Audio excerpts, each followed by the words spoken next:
We are going to start class 12 chemistry D block and L block elements chapter 8। जैसे कि पिछली class में हमने पढ़ा मैग्नेटिक मोमेंट निकालना अभी बताना है, और यहाँ पे ऑक्सीडेशन स्टेट का हमने बता दिया, इलेक्ट्रॉनिक कॉन्फिगरेशन बता दिया, एटॉमिक रेडियाई बता दिया, आयनिक रेडियाई बता दिया, मेल्टिंग एंड बॉइलिंग पॉइंट्स बता दिया। ये सारे वीडियो हो चुके हैं। आज हमारा वीडियो जो बन रहा है वो हमारा है कलर्ड कंपाउंड्स। आज हम पढ़ेंगे कलर्ड कंपाउंड। तो डी ब्लॉक के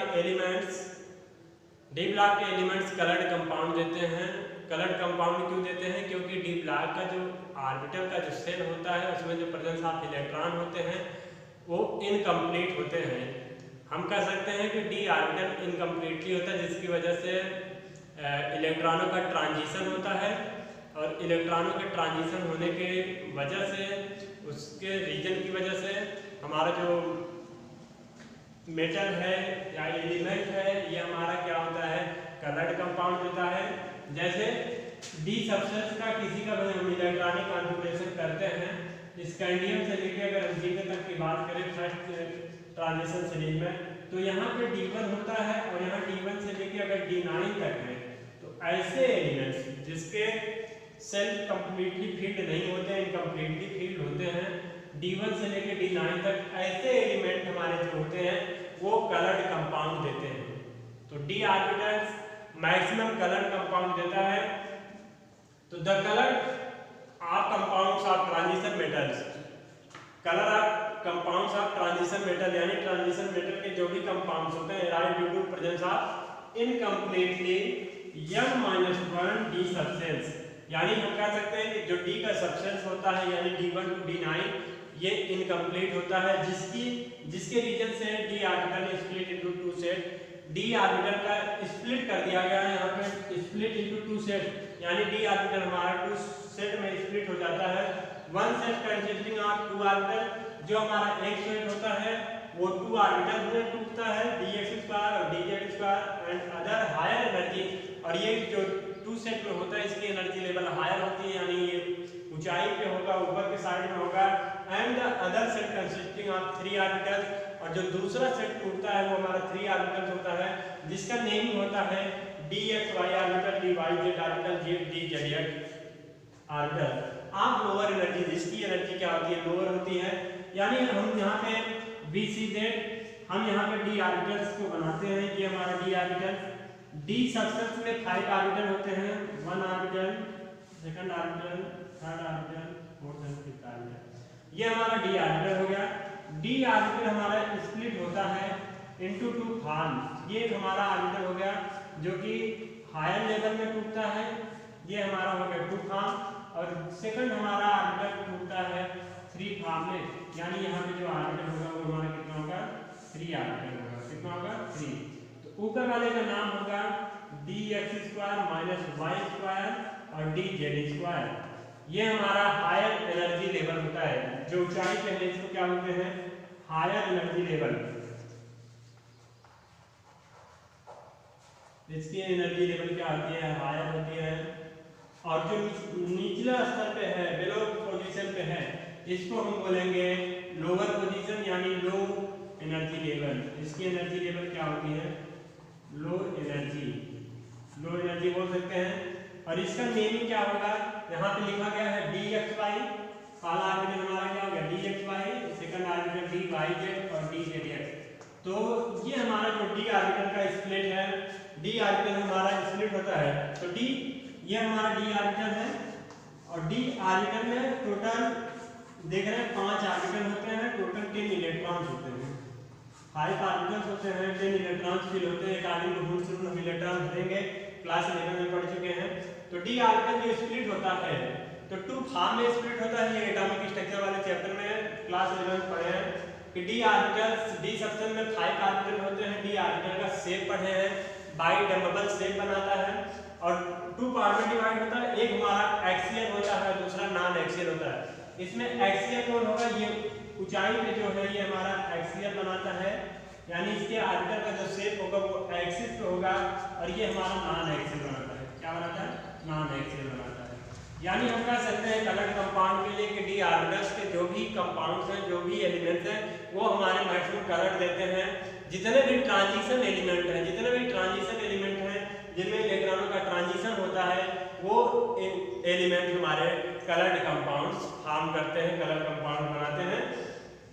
तो यहाँ पे ऑर्बिटल में इलेक्ट्रॉनों का फिलअपमेंट कैसे होता है, यहाँ से जो 10 इलेक्ट्रॉन है, पहले इलेक्ट्रॉन कहाँ पे जाएगा, तो पहले electron according to molecular orbital theory पढ़े हैं क्लास 11 में, पहले इलेक्ट्रॉन हमारा लोअर एनर्जी सेल में जाता है अकॉर्डिंग टू अबाउट प्रिंसिपल्स में। तो लोअर एनर्जी सेल में पहले इलेक्ट्रॉन जाएगा, फिर उसके बाद लिगेंड्स पे डिपेंड करेगा कि हमारा कंपाउंड्स कैसा है। अगर कंपाउंड्स में लिगेंड 2 टाइप्स के होते हैं, हमारा हार्ड लिगेंड और सॉफ्ट लिगेंड। हम कह सकते हैं एक तरह से वीक लिगेंड और स्ट्रॉन्ग लिगेंड। तो अगर लिगेंड हमारा वीक होगा तो जंप कर जाएगा, और स्ट्रॉन्ग लिगेंड होगा तो पेयरिंग करेगा। ये हम नेक्स्ट चैप्टर में पढ़ेंगे, फॉर्मेशन कंपाउंड में डी ऑर्बिटल का splitting, crystal field theory. Crystal field theory इसी पे डिपेंड है, और फिर यहाँ पे लिगेंड के हिसाब से हम वहाँ पे पढ़ेंगे। तो यहाँ पे हम पढ़ रहे हैं कलर्ड कंपाउंड। तो हमारे कौन से एलिमेंट कलर्ड देंगे और किस तरह का कलर होगा उनका, ये हम पढ़ेंगे अभी। तो हम ऐसे एलिमेंट जिसका electronic configuration D1 to D9 तक आता है, उसमें इलेक्ट्रॉनों का ट्रांजिशन होता है। यानी ट्रांजिशन होने का मतलब यहाँ का इलेक्ट्रॉन जो इस ऑर्बिटल में है, इलेक्ट्रॉन यहाँ का इलेक्ट्रॉन जंप करके इस वाले ऑर्बिटल में चला जाए, तो इन दोनों ऑर्बिटलों का क्या होगा, डी ऑर्बिटल में ट्रांजिशन होगा। तो ऐसे एलिमेंट जो ट्रांजिशन करते हैं, जिनमें इलेक्ट्रॉनों का जंप होता है, जिसके वैकेंट ऑर्बिटल होते हैं, डी ऑर्बिटल में वैकेंट ऑर्बिटल होते हैं, जिनमें इलेक्ट्रॉन जाने की संभावना होती है, पॉसिबिलिटी होती है, और बॉन्ड फॉर्मेशन कर सकते हैं, ऐसे एलिमेंट्स हमारे जो है कलर्ड कंपाउंड आयन देते हैं। अब कलर्ड कंपाउंड आयन कौन सा एलिमेंट किस तरह का कलर देगा, कौन कलरलेस होगा, इसके बारे में हम अभी बताने चल रहे हैं। तो कलर्ड कंपाउंड के बारे में पढ़ेंगे अभी। तो यहाँ पे कलर्ड कंपाउंड के बारे में बता रहे थे, जो हमारे डी ब्लॉक एलिमेंट के फर्स्ट ट्रांजिशन सीरीज के एलिमेंट हैं, स्कैंडियम, टाइटेनियम, उसके जो आयन हैं, उसके आयन में जो प्रेजेंस ऑफ इलेक्ट्रॉनिक कॉन्फ़िगरेशन करने पे नंबर ऑफ इलेक्ट्रॉन्स कितने बचे हुए हैं, उसके हिसाब से हमने बताया D1 to अगर 9 होता है, तो ऐसे कंपाउंड हमारा कलर्ड आयन देते हैं। जैसे हम देख रहे हैं यहाँ पे क्या है, स्कैंडियम 3+ आयन बनाया, तो स्कैंडियम 3+ आयन बनाया तो 3D सब्सटेंस में नंबर ऑफ इलेक्ट्रॉन्स हो गया 0। तो जब हमारे पास नंबर ऑफ इलेक्ट्रॉन 0 होगा तो कलरलेस कंपाउंड होगा। ये नीट के एग्जाम में भी कलर्ड और कलर्ड कंपाउंड के ऊपर क्वेश्चन होता है। टाइटेनियम 4+ है, टाइटेनियम 4+ है, तो 4 इलेक्ट्रॉन रिड्यूस कर दिया तो बचा क्या 3D 0। अगर 3D 0 होगा तो यानी कलरलेस, कलरलेस का मतलब व्हाइट कलर देगा। हमारा यहाँ पे टाइटेनियम 3+ है, टाइटेनियम 3+ में 3D 1 आया, 1 इलेक्ट्रॉन हो गया। जब भी डी सब्सटेंस में कोई भी इलेक्ट्रॉन प्रेजेंट रहेगा 1 2 3 4 कुछ, तो हमारा कलर कंपाउंड देगा। यहाँ पे देख रहे हैं 3D 1 हमारा कैसा कलर दे रहा, पर्पल कलर दे रहा। इसके बाद आया वैनाडियम, वैनाडियम 3 इलेक्ट्रॉन्स रिड्यूस किया, बचा क्या 3D2 बचा, 3D2 बचा, यानी डी में 2 इलेक्ट्रॉन्स इन डी सब्सटेंस। तो ये हमारा कलर कंपाउंड देगा ग्रीन कलर। कैसा कलर होगा, ग्रीन कलर। यहाँ पे देख रहे हैं Mn3+ है, यहाँ पे 3D4 है, वायलेट कलर है, यहाँ पे 3 है, वायलेट कलर है, 3D5 है, 5 कंपेयर्ड इलेक्ट्रॉन्स बोल सकते हैं, यानी 5 प्रेजेंस ऑफ इलेक्ट्रॉन बोल सकते हैं। तो ये हमारा कलर कैसा देगा, लाइट पिंक कलर देगा। Fe2+ आया, 3D6 है, तो ये हमारा कलर कैसा दिया, ग्रीन कलर दिया। इस तरह से कलर कंपाउंड के बारे में, कलर कंपाउंड को पहचानेंगे। अब इसके आगे फिर हमारे जो भी और एलिमेंट है उसके कलर के बारे में जानेंगे। इसको हम नोट कर सकते हैं, इस कंपाउंड के बारे में, इसके इलेक्ट्रॉनिक कॉन्फ़िगरेशन के बारे में, इसको हम नोट कर सकते हैं। और यहाँ पे कौन सा कलर होगा, कौन सा कलर नहीं होगा, यानी जिसका सबसे कंप्लीटली फील्ड होगा वो कलरलेस होगा, और जिसके आयंस नहीं रहेंगे वो कलर्ड होगा। यानी यहाँ पे हम लिखेंगे इस बार Fe3+ आयन। तो Fe3+ आयन है, तो Fe3+ आयन में हमारा क्या है, 3D5 आया। Fe3+ आयन में हमारा 3D5 आया, और 3D5 जो होगा वो हमारा कैसा कलर होगा, येलो कलर होगा, येलो कलर होगा। इसके आगे और भी एलिमेंट्स हैं उसके बारे में बताते हैं। तो जैसा हम देख रहे हैं यहाँ पे कलर्ड कंपाउंड्स, जिस भी सब्सटेंस में नंबर ऑफ इलेक्ट्रॉन्स प्रेजेंट होंगे वो हमारा कंपाउंड कैसा देगा, कलर्ड कंपाउंड देगा। यहाँ पे हमने देखा Fe3+ है, तो ये कैसा कलर दिया, येलो कलर। यहाँ पे कोबाल्ट 2+ है, यानी इसमें नंबर ऑफ प्रेजेंट इलेक्ट्रॉन्स कितने हैं, 7। डी सब्सटेंस में 7 इलेक्ट्रॉन, तो पिंक कलर दिया। यानी हमारा एलिमेंट पे डिपेंड करेगा कौन सा कलर देगा, इलेक्ट्रॉन्स पे डिपेंड नहीं करेगा। यहाँ पे निकल कंपाउंड्स है, निकल है एलिमेंट्स है, तो 3D8 आया तो ये ग्रीन कलर दिया। और यहाँ पे कॉपर 2+ है, 3D9 आया ब्लू कलर हुआ। और कॉपर प्लस और जिंक 2+, यहाँ पे देखिए कॉपर प्लस है, कॉपर प्लस का मतलब 3D10 आ गया, यानी डी सब्सटेंस कंप्लीटली फील्ड हो गया। और जिंक 2+ है, ये भी कंप्लीटली फील्ड है, यानी डी सब्सटेंस कंप्लीट फील्ड है। तो ये हमारा क्या होगा, कलरलेस होगा। हमने पहले ही बताया कलर्स कंपाउंड के लिए क्या होता है, D1 to D9 तक होता है।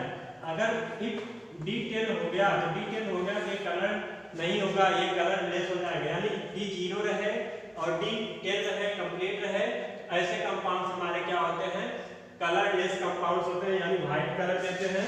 अब इसके बाद हम पढ़ेंगे मैग्नेटिक प्रॉपर्टीज। क्या पढ़ेंगे, मैग्नेटिक प्रॉपर्टीज। तो मैग्नेटिक प्रॉपर्टीज होता क्या है, सबसे इम्पोर्टेंट अभी इसी साल नीट के क्वेश्चन के लिए क्वेश्चन आया है मैग्नेटिक प्रॉपर्टी निकालने के लिए, तो हम कुछ नीट का भी क्वेश्चन बताएंगे और पहले मैग्नेटिक प्रॉपर्टी के बारे में बताते हैं। तो कोई भी मैग्नेटिक प्रॉपर्टी दो तरह की होती है केमिस्ट्री में। मैग्नेटिक प्रॉपर्टी एक हमारा डायमैग्नेटिक होता है, दूसरा पैरामैग्नेटिक होता है। तो मैग्नेटिक प्रॉपर्टी पहले हेडिंग बता दें, मैग्नेटिक प्रॉपर्टी पढ़ेंगे। तो मैग्नेटिक प्रॉपर्टी जो होता है हमारा, मान लेते हैं जो भी नेक्स्ट हमारा है 7 नंबर का है। मैग्नेटिक प्रॉपर्टी के लिए हमारा पास दो चीजें होता है। अगर हमारे पास डी का ऑर्बिटल है तो डी ऑर्बिटल में 5 ऑर्बिटल्स होते हैं। तो 5 ऑर्बिटल्स में अगर ये हमारा अनपेयर्ड ऑफ इलेक्ट्रॉन है, यानी सिंगल पेयरिंग किया हुआ है, इसको बोलेंगे अनपेयर्ड ऑफ इलेक्ट्रॉन्स। और जब अनपेयर्ड ऑफ इलेक्ट्रॉन हमारे पास होंगे, यानी उसको बोला जाएगा मैग्नेटिक कैरेक्टर्स में बोला जाएगा पैरामैग्नेटिक। कौन सा कैरेक्टर होगा, पैरामैग्नेटिक बिहेवियर होगा या पैरामैग्नेटिक कैरेक्टर्स होगा। जब यहाँ पे हमारे पास पेयरिंग ऑफ इलेक्ट्रॉन्स हो जाएगा, यानी सारे ऑर्बिटल्स में 2-2 इलेक्ट्रॉन पेयरिंग कर लेगा, 2-2 इलेक्ट्रॉन भर जाएगा अकॉर्डिंग टू हुंस रूल। तो यहाँ पे जब पेयरिंग ऑफ इलेक्ट्रॉन्स होगा, इसको बोलेंगे डायामैग्नेटिक। क्या बोलेंगे, डायामैग्नेटिक। तो पहले कैरेक्टर्स हम जान जाएंगे कि हमारा डायामैग्नेटिक होगा कि पैरामैग्नेटिक होगा। यानी यहाँ पे पेयर्ड ऑफ इलेक्ट्रॉन है, पेयर्ड ऑफ इलेक्ट्रॉन अगर है तो डायामैग्नेटिक होगा हमेशा। और अनपेयर्ड ऑफ इलेक्ट्रॉन, यानी अगर यू से अनपेयर्ड और पी से पैरामैग्नेटिक, यानी यू पी क्या होगा, unpaired of electron paramagnetic. P H D, P S से पेयर ऑफ इलेक्ट्रॉन, तो डी यानी डायामैग्नेटिक। यानी यूपी और पीएचडी से हम इसको याद रखेंगे। यूपी यानी अनपेयर्ड ऑफ इलेक्ट्रॉन होगा तो हमारी प्रॉपर्टी हमेशा पैरामैग्नेटिक होगा, और जब पेयरिंग ऑफ इलेक्ट्रॉन्स होगा तो डायामैग्नेटिक होगा। तो हमारे पास नंबर ऑफ अनपेयर्ड इलेक्ट्रॉन जितने मैक्सिमम होंगे, उसका डायपोल मोमेंट, उसका मैग्नेटिक प्रॉपर्टी भी उतना ज्यादा होगी। तो हम कैसे फाइंड आउट करते हैं मैग्नेटिक प्रॉपर्टी, तो मैग्नेटिक प्रॉपर्टी को हम रिप्रेजेंट करते हैं म्यू इफेक्टिव से। इफेक्टिव म्यू से इज इक्वल टू होता है √n+2, √n+2। तो ये बहुत ही सिंपल सा क्वेश्चन अभी नीट के एग्जाम में पूछा था। क्रोमियम 2+ का मैग्नेटिक मोमेंट्स कितना होगा, ये पूछा था, मैग्नेटिक मोमेंट्स कितना होगा। इस फार्मूले पर रख सकते हैं हम। क्रोमियम सबको पता है एक्सेप्शन में आता है, एक्सेप्शन का एक क्वेश्चन पूछता है। क्रोमियम 24 होता है और इसका इलेक्ट्रॉनिक कॉन्फ़िगरेशन 3d5 और 3d5 4s1 होता है। अब यहाँ से ये तो हमारा क्रोमियम का इलेक्ट्रॉनिक कॉन्फ़िगरेशन हो गया, जबकि ये क्या कहा, क्रोमियम 2+ आयन, यानी 2 इलेक्ट्रॉन रिमूविंग। एक इलेक्ट्रॉन इसका निकल गया, एक इलेक्ट्रॉन इसमें से गया, तो बचा क्या, 3d4। यानी नंबर ऑफ अनपेयर्ड इलेक्ट्रॉन्स कितने हो गए, 4। नंबर ऑफ अनपेयर्ड इलेक्ट्रॉन्स कितने हो गए, 4। यानी यहाँ से हम एक ऑर्बिटल बना देते हैं डी का। डी में 5 ऑर्बिटल्स है, 5 ऑर्बिटल्स में हमको क्या करना है, number of 4 unpaired electron fill करना है। और इसी फार्मूले में नंबर ऑफ अनपेयर्ड इलेक्ट्रॉन को रख देना है यहाँ पे √4 और 4+2, 4+2 is 6, 6 4 जा 24, √24। जब इसका स्क्वायर करेंगे आएगा 4.90 बोर मैग्नेट, ये इसकी यूनिट होती है। यानी यहाँ पे n+2 bm। तो ऐसे क्वेश्चन निकालते हैं मैग्नेटिक प्रॉपर्टी के। ये नीट 2000 अभी नीट 2020 में ये क्वेश्चन पूछा गया है। तो ये इस तरह से हम मैग्नेटिक मोमेंट्स का क्वेश्चन निकालते हैं, मैग्नेटिक प्रॉपर्टी निकालते हैं। तो दो ही चीजें होती है मैग्नेटिक प्रॉपर्टी में जब हम इसके, एक तो हमारा अनपेयर्ड ऑफ इलेक्ट्रॉन होगा, दूसरा पेयर्ड ऑफ इलेक्ट्रॉन होगा। तो जब पेयर्ड ऑफ इलेक्ट्रॉन होगा तो मैग्नेटिक मोमेंट्स जो अभी आएगा वो जीरो आएगा, मैग्नेटिक मोमेंट नहीं निकलेगा, और जितना ज्यादा अनपेयर्ड ऑफ इलेक्ट्रॉन्स होंगे उसका मैग्नेटिक मोमेंट उतना ही ज्यादा होगा। तो मैग्नेटिक मोमेंट्स के बारे में अभी और कुछ पढ़ेंगे। और भी क्वेश्चन है, हमको अगर और भी क्वेश्चन का मैग्नेटिक मोमेंट्स निकालना है, जैसे क्वेश्चन में अगर कुछ बच्चों को भी कम समझ में आया है, तो जैसे हमको अगर Fe3+ का दे दिया जाए, Fe3+ का मैग्नेटिक मोमेंट निकालना है, तो सबको पता है Fe26 होता है एटॉमिक नंबर, इसका इलेक्ट्रॉनिक कॉन्फ़िगरेशन क्या आता है 3d6 4s2 आता है। अब यहाँ से 3 इलेक्ट्रॉन रिमूव किया है तो ये 2 इलेक्ट्रॉन आउटर साइड का निकलेगा, एक इसमें से जाएगा, तो इसका जो एक्चुअली इलेक्ट्रॉनिक कॉन्फ़िगरेशन होगा वो आएगा 3d5। क्या आएगा 3d5। अब यहाँ पे नंबर ऑफ अनपेयर्ड इलेक्ट्रॉन कितने हैं 5, तो हम फार्मूले में सीधे सीधे रख देंगे 5 और 5 + 2, तो कितना आया 5 2 7 7 5 जा 35, और इसका स्क्वायर होता है 6 6 जा 36, यानी 6 से कम आएगा, यानी आएगा क्या 5.90 Bm। ये इसका हो गया बोर मैग्नेट यानी मैग्नेटिक मोमेंट। मैग्नेटिक मोमेंट कितना है 5.90। आज सभी बच्चों को समझ में, यहाँ पे क्या करना है, सबसे पहले कोई भी एलिमेंट दिया रहे उसका इलेक्ट्रॉनिक कॉन्फ़िगरेशन निकाल लेंगे, फिर उसके बाद उसका एक्चुअल इलेक्ट्रॉनिक कॉन्फ़िगरेशन, और जितना नंबर ऑफ अनपेयर्ड इलेक्ट्रॉन रहेगा उससे ज्यादा उसका मैग्नेटिक मोमेंट होगा, यानी वही होगा। ऑप्शन देखते ही बता देंगे। यहाँ पे अनपेयर्ड ऑफ इलेक्ट्रॉन कितने 5, तो ऑप्शन में दिया रहेगा 4.38 दिया रहेगा, 3 पॉइंट समथिंग दिया रहेगा, 5.90 दिया रहेगा, 6 पॉइंट दिया है। तो जितना अनपेयर्ड इलेक्ट्रॉन आएगा उसी के बाद डेसिमल में आगे वैल्यू दिया रहेगा। हम हमेशा क्वेश्चन को देखते ही कर लेंगे, ये सब करने की जरूरत नहीं है। हम जैसे ही ऑप्शन में देखेंगे हमारे पास नंबर ऑफ अनपेयर्ड इलेक्ट्रॉन कितने बचे हैं, हम तुरंत आंसर निकालेंगे, हमारा इतना आएगा, ये सब भी करने की जरूरत नहीं। अगर हमारे पास दे देता है Fe2+ का मैग्नेटिक प्रॉपर्टी निकालिए, मैग्नेटिक मोमेंट निकालिए, तो क्या होगा यहाँ पे Fe2+ में, तो Fe2+ में क्या होगा 3d6 है 4s2 है, तो 2 इलेक्ट्रॉन निकाला है, तो हमारा जो एक्चुअल ऑक्सीडेशन स्टेट होगा, एक्चुअल इलेक्ट्रॉनिक कॉन्फ़िगरेशन होगा, तो एक्चुअल इलेक्ट्रॉनिक कॉन्फ़िगरेशन 3d6 है। अनपेयर्ड ऑफ इलेक्ट्रॉन कितने होंगे इसमें, तो 3d6 है, तो 6 इलेक्ट्रॉन अनपेयर्ड नहीं होगा, इसका हम आंसर बनाएंगे 1 2 3 4 5, 6 इलेक्ट्रॉन फिर करेंगे, पहले सिंगल, इसमें आया 6, तो अनपेयर्ड इलेक्ट्रॉन कितने हैं 4 है, कितने हैं नंबर ऑफ अनपेयर्ड इलेक्ट्रॉन सबको पता चल गया 4 है, तो यहाँ पे 4 रखेंगे और 4 + 2 रखेंगे, 4 + 2 6 6 4 जा 24 √24, यानी हमको पता चल गया अनपेयर्ड इलेक्ट्रॉन 4 है, तो आएगा वैल्यू 4.90 Bm। तो निकाल भी सकते हैं और इस ट्रिक से हम आसानी से इजीली हम क्वेश्चन का आंसर ला सकते हैं। Fe2+ में 4.90 Bm आ गया μ से, तो μ वैल्यू बोर मैग्नेट। इस तरह से हम सारे क्वेश्चन और भी क्वेश्चन आपको एक्सरसाइज करा देंगे मैग्नेटिक प्रॉपर्टीज के ऊपर। अब इसके बाद हम पढ़ेंगे नेक्स्ट हेडिंग, तो नेक्स्ट वीडियो में पढ़ेंगे, कल मिलेंगे।